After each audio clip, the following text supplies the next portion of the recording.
So if you've looked underneath your car, you'll notice that the exhaust has a series of additional sections, not just the silencer at the back. So in this video, we're going to talk about these different exhaust sections and we're going to reveal what goes on inside these components. We're going to focus on the resonator and the silencer. So some people refer to the resonator also as an expansion box, and silencers are also sometimes referred to as mufflers. A lot depends on where you are in the world, but for the purposes of this video, we're going to talk about resonators and mufflers. We're also going to look at sports mufflers or sports exhausts and just compare the difference between the sports design and the standard OEM design.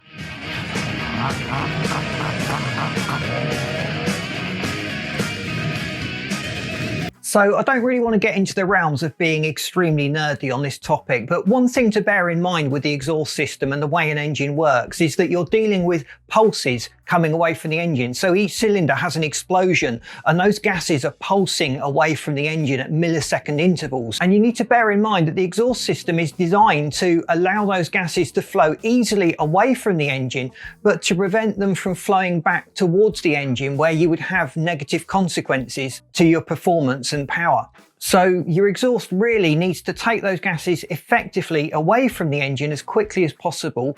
And at the tail end of the exhaust, you really want to have pretty much eliminated those pulses coming out of the engine.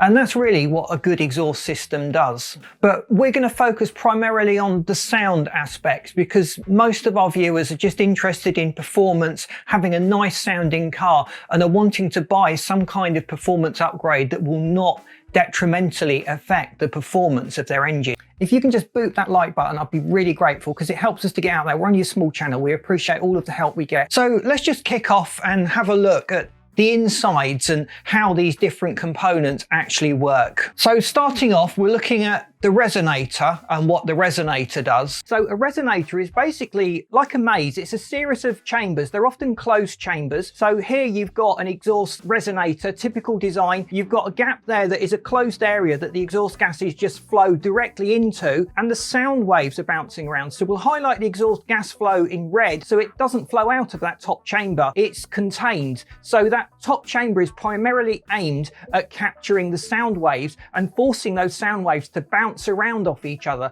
and that helps to deaden certain frequencies. So the exhaust gases will continue to flow around the exhaust, and on the left here we've got a perforated wall just inside of the exterior wall, and again sound waves are going to be trapped and bouncing around in there, further reducing the frequencies. So the overall aim of a resonator is just to change the frequency of the sound that's coming out of the exhaust. The silencer or the muffler goes at the end of the exhaust. With an exhaust silencer, you tend to have an S shape. So you've got two tubes with perforations either side and some kind of sound deadening material in the middle, and the exhaust gases will flow into an S shape between the sections through the sound deadening material, and the overall sound of the exhaust will be much quieter as it gets to this bottom section compared to the top area, and as it comes out of the exhaust it's dramatically reduced. So some silencers really do restrict the airflow. They may have more chambers, they may have baffles dotted around inside to further break up the frequencies. Let's focus now on sports exhaust silencers and just see how different they are from the conventional one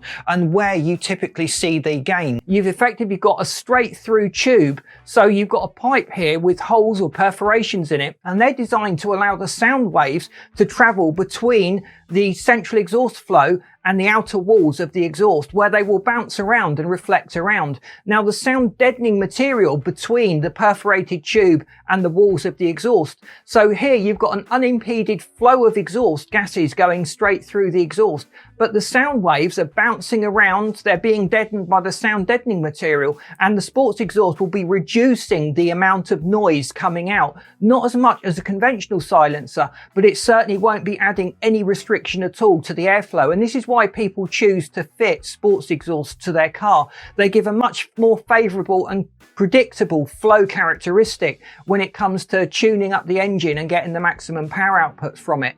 So think carefully about the exhaust. Some exhaust systems are hybrids, they've got a little bit of a resonating chamber and silencer all built into one. Some cars come with dual exhaust systems and dual setups. There's a very complex area looking at airflow through exhaust, and we're really only just touching the surface of this complex subject subject in this video. But hopefully this will just help you to determine what you need and what sort of things you should be looking at for your car project to enable you to get the best results. Please boot that like button because it really does help us to get out there. Let us know in the comments if you've done any exhaust mods to your car and what the overall effect has been on the performance of your car when it was all applied and finished. And if you haven't subscribed, please do so. We would love you to stay tuned, and I'll see you in the next video.